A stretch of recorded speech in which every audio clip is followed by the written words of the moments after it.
Tentu ini adalah sebuah keputusan yang diambil oleh Ketua Umum yang melalui proses yang sangat panjang. Sebuah kehormatan buat saya mendapatkan penugasan ini sebagai kader partai.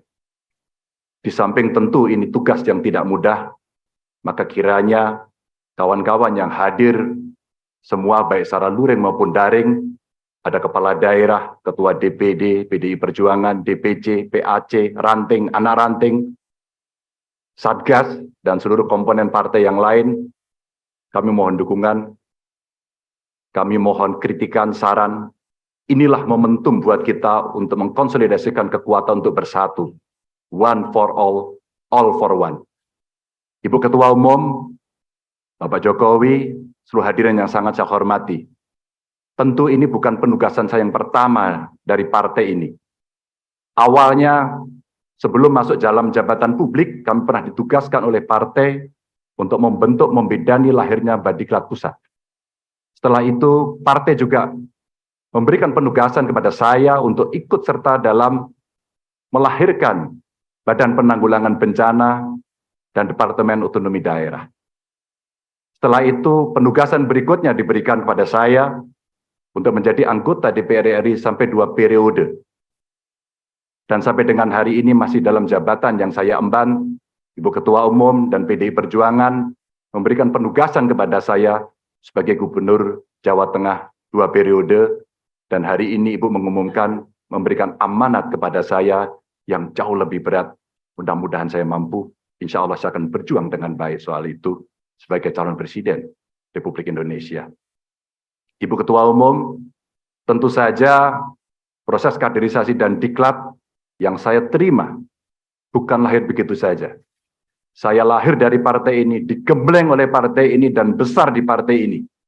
Dengan nilai-nilai kejuangan partai, dengan semangat, spirit, dan inspirasi dari Bung Karno, yang tentu kita sebagai anak-anaknya, sebagai anak-anak bangsa, sangat menghormati, mengikuti, dan selalu menjalankan apa yang menjadi pemikiran beliau.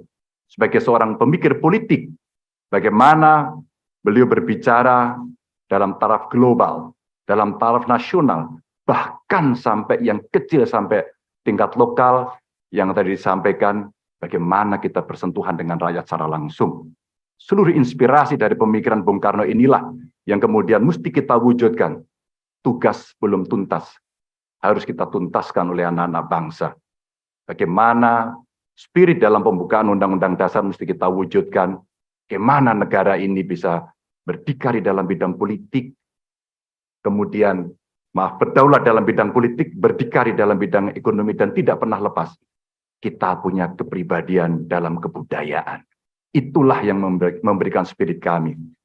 Tentu saya ingin mengucapkan terima kasih secara khusus kepada Mbak Puan yang dalam penugasan-penugasan politik pernah menjadi pasukan tempur, panglima tempur di Jawa Tengah sampai dengan 2 periode. Mas Nanan, terima kasih yang selalu memberikan arahan. Wabil khusus Pak Presiden, Pak Jokowi, saya sebagai panjang tangan pemerintah di daerah, bagaimana kita gotong royong membangun spirit sebagai bonding partai untuk bisa menyelesaikan tugas-tugas ideologis dan melayani masyarakat. Tentu terobosan-terobosan yang diberikan oleh Pak Jokowi, fundamen yang sudah dibangun, mesti kita lanjutkan. Hanya kita yang terus berkomitmen untuk melanjutkan itu, di mana beliau mendobrak kemapanan-kemapanan, kenyamanan-kenyamanan, sehingga Indonesia harus bergerak maju untuk itu. Ibu Mega, terima kasih. Dengan mengucap Bismillahirrahmanirrahim, insya Allah kami akan melaksanakan tugas ini dengan sebaik-baiknya. Dan tentu saja, kader-kader lahir dari tokoh-tokoh perempuan yang sangat hebat, tepat di hari Kartini pada hari ini. Kepada seluruh umat Muslim, selamat menjalankan Idul Fitri, mohon maaf, lahir dan batin, mohon dukungan, mohon doanya. Salam Pancasila. Salam Pancasila. Merdeka! Merdeka!